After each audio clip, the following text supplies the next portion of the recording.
With the numbers of the COVID-infected persons worldwide almost hitting the 2 million bar, the demand for medical equipment is on a steep upward curve, with some countries asking their citizens to be innovative and leave protective materials such as the N95 face mask to the medics. On top of this, COVID-19 patients that are hard hit require the support of ventilators in their breathing. The necessity has pushed a group of 16 students from Kenyatta University pursuing different disciplines including medicine, pharmacy, electrical engineering and biomedical engineering, just to mention but a few, to innovate. They decided as young professionals they could not sit back and watch their fellow Kenyans suffer. So we had a Zoom meeting and it was like, we need to do this. Yeah, we need to do this. Mechanical engineer come up with this.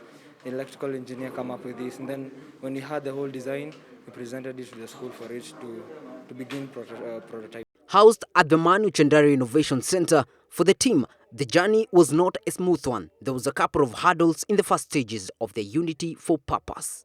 The fact that we had already been sent home, so coming centrally to make it, I would say that was the major challenge that we faced because we had to come from our various places to converge here. With combined efforts from the various disciplines, they have developed a ventilator made from locally available materials in the country.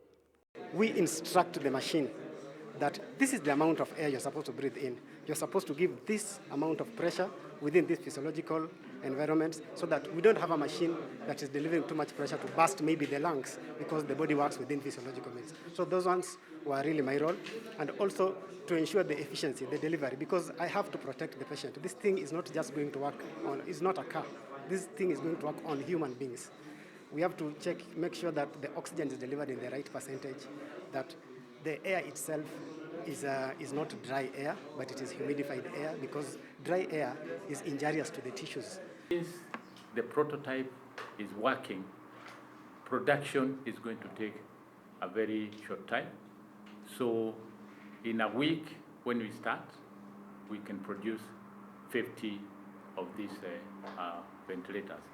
This demonstrates the quality of students and the potential they have to take Kenya to the next level of becoming competitive in the area of invention and industrialization for protection and for development of our people.